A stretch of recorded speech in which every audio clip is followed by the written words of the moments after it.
மொச்சக்காய் வந்து பச்சையாக வந்து வாங்கிட்டு வந்தோங்க. ஸோ வந்து பொங்கல் முடிஞ்சதுமே வந்து பார்த்தீங்கன்னா சீசன் வந்து பார்த்தீங்கன்னா கம்மியாயிடும்.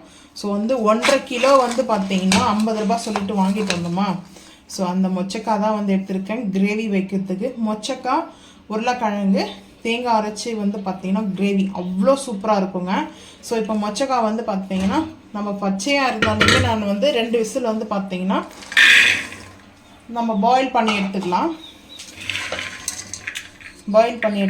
இந்த மொச்சக்காய் வந்துட்டு எங்கள் வீட்டில் எங்கள் அம்மாலாம் எப்படி செய்வாங்கன்னா ஓவர் நைட்டு நல்லா வந்து தண்ணி ஊற்றி ஃபுல்லாக வந்து பார்த்தீங்கன்னா இது ஊற வச்சுருவாங்க. ஊற வச்சுட்டு அதுக்கப்புறம் இந்த பிதுப்பு பருப்புன்னு சொல்லுவாங்க, இப்படி பிதுக்குவாங்க இல்லையா, அந்த பிதுப்பு பருப்புன்னு சொல்லுவாங்க இதுக்கு பேர். அந்த கிரேவியும் சேம் அதே மாதிரி மெத்தட் தான் வைக்க போகிறோம். ஆனால் டேஸ்ட் நல்லாயிருக்கும். ஸோ இது என் ஹஸ்பண்டுக்கு வந்து இப்படி வச்சா தான் பிடிக்கும். ஸோ அதனால் அவங்களுக்காக நான் எடுத்துருக்கேன். வாஷ் பண்ணிவிட்டு ஒரு பார்த்தீங்கன்னா ஆளாக்காலுக்கு தண்ணி சேர்த்து கொஞ்சமாக கல்லுப்பு வந்து சேர்த்துக்கலாங்க. வாஷ் பண்ணிடலாம் ஃபஸ்ட்டு. ஏன்னா ஒரே விசிலில் வந்து நம்ம வந்து குருமா ரெடி பண்ணுவோம். ஸோ அதனால தான் மெயினாக வந்து பார்த்தீங்கன்னா நான் ஃபஸ்ட்டு ஒரு 2 விசிலுக்கு கொஞ்சம் சாஃப்ட் ஆகணும். ஸோ அதுக்காக தான் ஒரே விசிலில் வந்து நம்மளுக்கு கிரேவி ரெடி ஆகிடாது. ஸோ 2 விசில் வந்து பார்த்தீங்கன்னா நம்ம ஃபஸ்ட்டே வச்சு எடுத்துக்கலாம். பாயில் பண்ணி தண்ணி சேர்த்துக்கலாம். தண்ணி இவ்வளோ இருந்தால் போதுங்க. ஸோ இப்போ வந்து 2 விசில் மட்டும் பார்க்கலாம் வாங்க. குக்கர் வச்சுருக்கேன். ஸோ பாயில் பண்ணி எடுத்துக்கிட்டோம் மொச்சக்காவை. இப்போ ஆயில் சேர்த்துக்கலாம். ஆயில் சேர்த்தாச்சு. இது பிதுப்பு பருப்பாகவும் நீங்கள் வந்து மொச்சக்காய் வந்து கிரேவி செய்யலாம். ஸோ இப்படியும் செய்யலாம். இப்போது ஆனியன் சேர்த்துக்கலாம். ஆயில் ஹீட் ஆகிடுச்சு.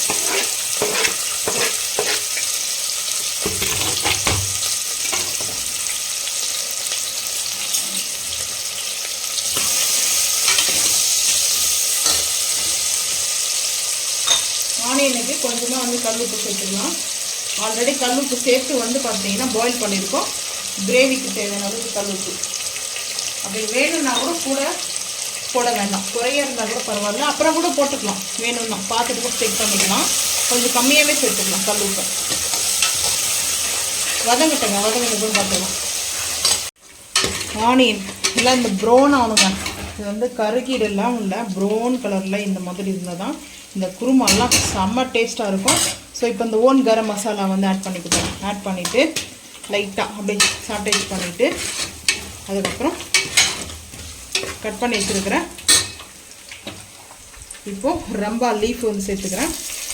ஒரு 3 பச்சை மிளகாய், அது கூட வந்து பார்த்தீங்கன்னா தக்காளியும் சேர்த்துக்கிறேன்.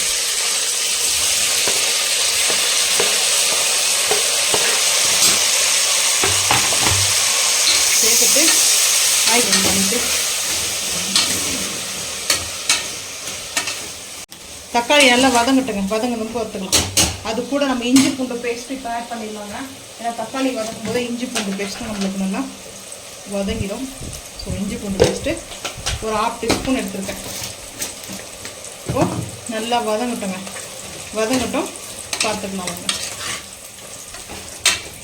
தேங்காய் கொஞ்சம் அரைச்சிடலாம். ஃபஸ்ட்டு குறைன்னு இந்த பல்ப் மோடில் அரைச்சிக்கலாம். ஏன்னா பொன்னாங்கண்ணி கீரை வந்து வதங்கிட்டு இருக்குது. கீரைக்கு வந்து நான் தேங்காய் சேர்ப்பேன். பொன்னாங்கண்ணி கீரை ஊறுகாய் போடலான்ட்டு வாங்கி வச்சது 4 டேஸ் ஆச்சு. சரி அதனால் பொரியல் பண்ணிடலாம் லஞ்சுக்குன்ட்டு கொஞ்சம் தேங்காய் அரைச்சிட்டு வந்துட்டு அதுக்கப்புறம் நம்ம கிரேவிக்கு என்னென்ன சேர்க்க போன்றது பார்க்கலாங்க. ஃபஸ்ட்டு குறைன்னு அரைச்சிட்டு வந்துடலாம். 1/2 டீஸ்பூன் வந்து சோம்பு. பொன்னாங்கண்ணி கீரைக்கு வந்து நான் எடுத்துக்கிட்டேன். அதுக்கப்புறம் 3 முந்திரி பருப்பு சேர்த்துருக்கேன், முழு பருப்பாக. ஸோ இப்போ அரைச்சிட்டு வந்துடலாங்க. ஃபேஸ் அரைச்சிட்டு வந்துட்டு பார்க்கலாங்க. நல்லா தக்காளி கொழைஞ்சி போகிற அளவுக்கு பாருங்கள், மசிகிற அளவுக்கு தக்காளி குக் ஆகிடுச்சு. இந்த டைமில் காஷ்மீரி மிளகாய் பவுட்ரு வந்து ஒரு 1/2 டீஸ்பூன் தான் சேர்க்குறேன்.